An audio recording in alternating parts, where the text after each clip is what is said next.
قلبي مشاعر أخفيها قد أشرقت الشمس عليها عن خطط لم أعبأ فيها ستكون بأيامي فرقا فحياتي قبل الحلقات تيه بضياع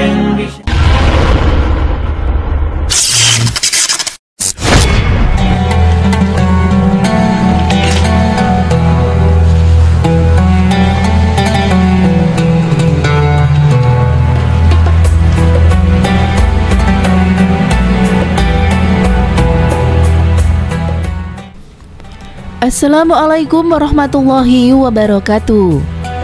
Nabi Muhammad SAW senang dengan aktivitas kerja dan mendorong sahabatnya untuk bekerja.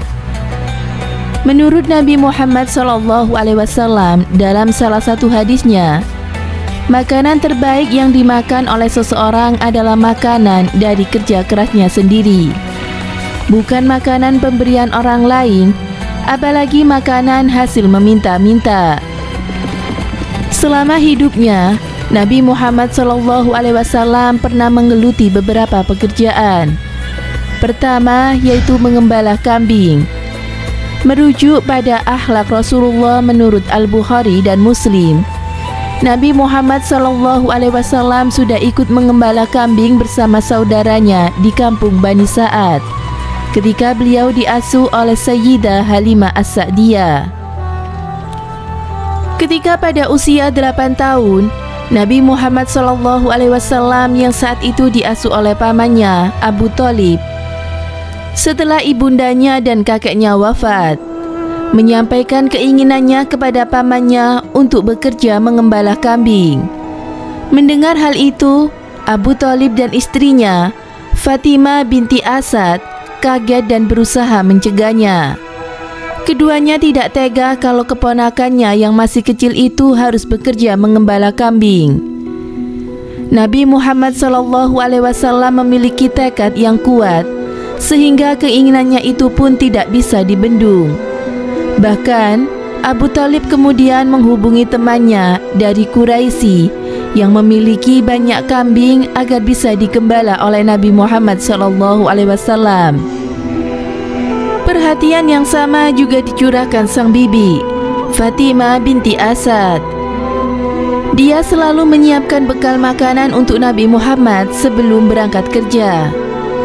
Disebutkan oleh Nizar Abaza dalam Bilik-bilik Cinta Nabi Muhammad SAW, setidaknya ada 3 alasan mengapa Nabi Muhammad kecil akhirnya memutuskan untuk bekerja mengembala kambing. Pertama, membantu meringankan beban ekonomi Abu Thalib. Kehidupan Abu Thalib begitu sederhana, bahkan kekurangan. Dia memiliki 8 anak dan ditambah lagi oleh Nabi Muhammad SAW. Pada saat awal-awal tinggal bersama Abu Thalib, Nabi Muhammad hanya bermain dan makan bersama dengan anak-anak pamannya. Namun lama-kelamaan, Nabi Muhammad mulai sadar bahwa kondisi ekonomi pamannya memprihatinkan. Kondisi inilah yang menggerakkan hati Nabi Muhammad untuk bekerja mengembala kambing untuk membantu beban ekonomi pamannya.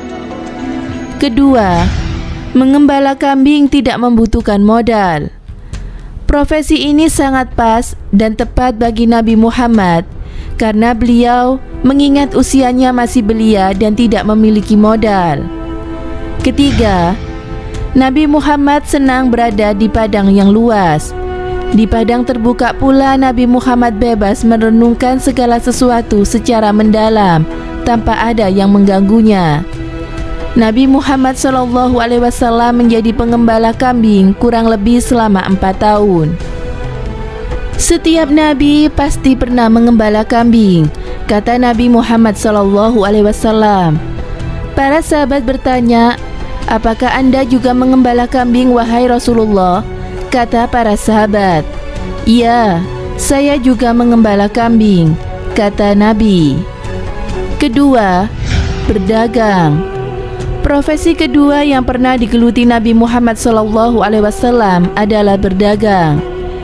Nabi Muhammad SAW diajak Abu Thalib untuk ikut dalam kafilah dagang ke Syam setelah tidak lagi mengembala kambing atau saat usianya 12 tahun.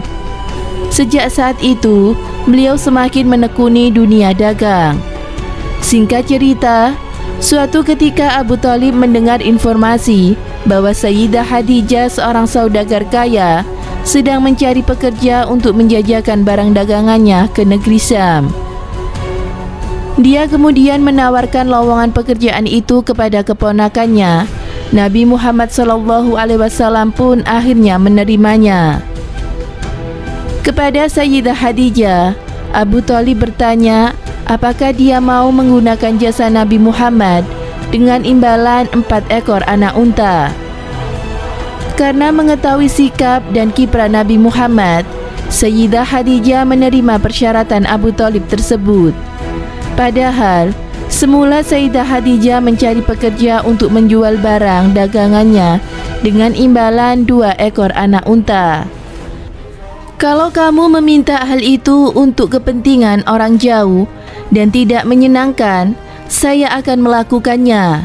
Apalagi sekarang ini kamu meminta hal itu untuk orang tercinta dan sangat dekat, kata Sayyidah Khadijah kepada Abu Thalib.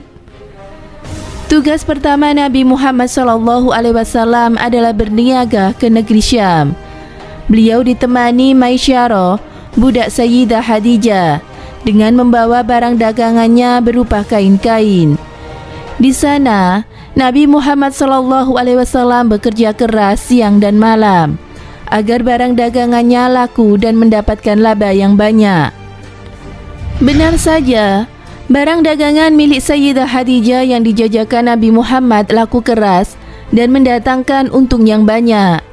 Setelah itu, Nabi Muhammad berdagang ke berbagai negeri. Itulah jenis-jenis pekerjaan yang pernah dijalankan oleh Nabi Muhammad SAW sebelum diangkat menjadi Nabi. Setelah menjadi Nabi, beliau lebih sering berperan sebagai pembeli dan tidak lagi berdagang setelah hijrah ke Madinah.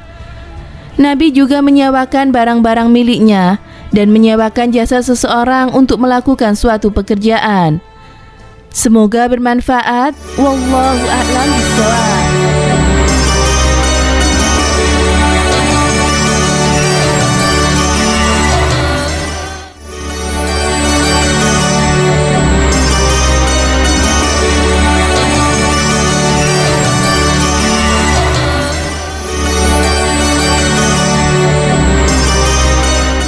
Assalamualaikum warahmatullahi wabarakatuh. Ketika Nabi Muhammad SAW masih kecil dan beliau dalam asuhan dari Abu Thalib pamannya, beliau sudah pandai dalam mencari nafkah. Karena beliau tidak mau membebani pamannya, yaitu Abu Thalib, yang tergolong dalam orang-orang yang kurang dalam kebutuhannya. Maka Nabi Muhammad SAW bekerja dengan cara mengembala kambing milik penduduk Mekah, dan Nabi Muhammad dibayar dengan beberapa kirot oleh penduduk Mekah. Ketika usianya sudah 12 tahun, maka pamannya, yaitu paman Abu Thalib, mengajari Rasulullah SAW untuk berdagang. Saat itu beliau berdagang ke Syam, yang saat ini adalah Suriah, Lebanon, Yordania, dan juga Palestina. Namun saat beliau berusia 17 tahun sampai 20 tahun, beliau berdagang di Yaman atau Suriah bersama dengan sahabatnya, yaitu Abu Bakar As-Siddiq. Maka tak heran jika Khadijah waktu itu mengikut sertakan Nabi Muhammad SAW dalam rombongan berdagang.